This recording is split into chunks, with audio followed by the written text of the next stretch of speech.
साप्ताहिक जो राशिफल है और मेष राशि का क्या रहने वाला है। तो 18 से लेकर के 24 के बीच में आपका कैसा रहेगा साप्ताहिक राशिफल। तो यहाँ पर यदि आप किसी बड़ी बीमारी से पीड़ित थे तो यह जो है आपका सप्ताह डॉक्टर की मेहनत और आपके घर वालों की सही देखभाल की वजह से आपकी सेहत में सुधार लेकर के आएगा। इस कारण से आप अपनी इस बीमारी से भी हमेशा हमेशा के लिए निजात पा जाएंगे, स्वस्थ होंगे आज के अगर कहा जाए इस सप्ताह में। और आपकी चंद्र राशि से राहु जो है वो 12वें भाव में है और इस भाव में होने के कारण आर्थिक पक्ष के क्षेत्र में अगर बात की जाए तो इस सप्ताह आपको राशि से राहु 12वें होने की वजह से धन में जो कहा जाए आपको बहुत सोच विचार करके काम करना होगा, नहीं तो फिर यहाँ पर नुकसान भी हो सकते हैं क्योंकि योग आपके बन रहे हैं ऐसे।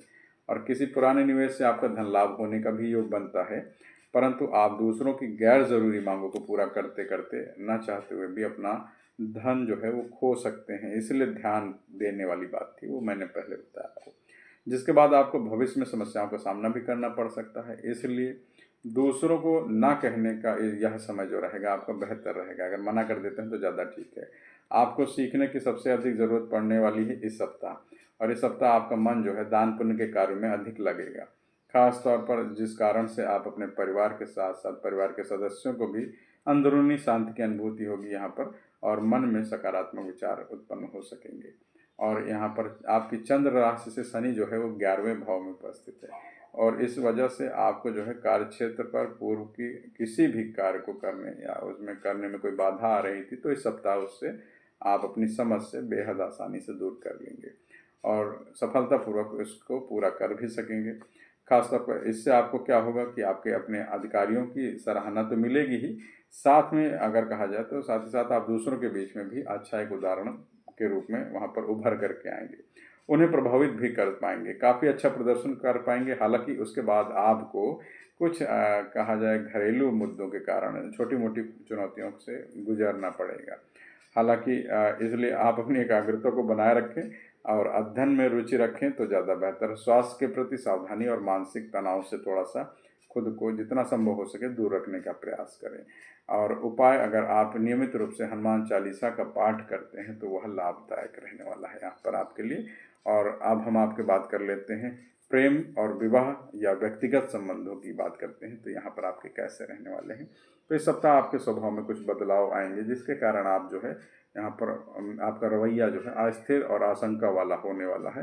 तो इस जगह पर अगर हम बात करते हैं तो चीज़ें आपको थोड़ी सी सुधार करने वाली हैं, नहीं तो आपको जो लोग हैं वो शंका की दृष्टि से देखने वाले हैं। इसके अलावा जो परिणाम स्वरूप जो बात करते हैं तो प्रियतम को आप इसके रवैये के चलते थोड़ा सा तालमेल नहीं बिठा पाएंगे और आपस में थोड़ा सा दिक्कतें बनती हैं और वह दिक्कतें मन मुटाव वाली स्थिति में पहुंच जाएंगी और फिर मतभेद पैदा होंगे।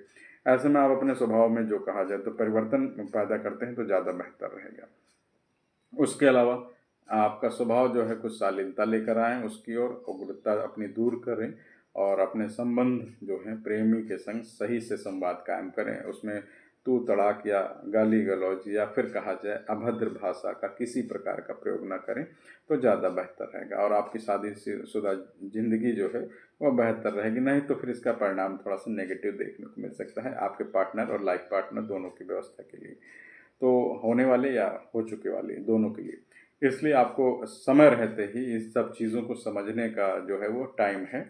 और यहीं पर व्यक्तिगत बात भी हो, चाहे वैवाहिक बात हो, चाहे प्रेम संबंध हो, यह तीनों के लिए लागू होता है। तो आवश्यकता होगी तो आप विवाह साथी जो है आपके वैवाहिक जिनके हुआ है आपका, तो एक छत के नीचे रहना थोड़ा सा यहाँ पर इस सप्ताह की स्थिति में अटपट सी बात हो सकती है, तो वह भी दुर्लभ हो सकता है। इसीलिए इसको तालमेल बिठाना आपके ऊपर है, क्योंकि हर परिस्थिति में एक दूसरे का सहयोग करने वाली स्थितियाँ दिखाई देती हैं।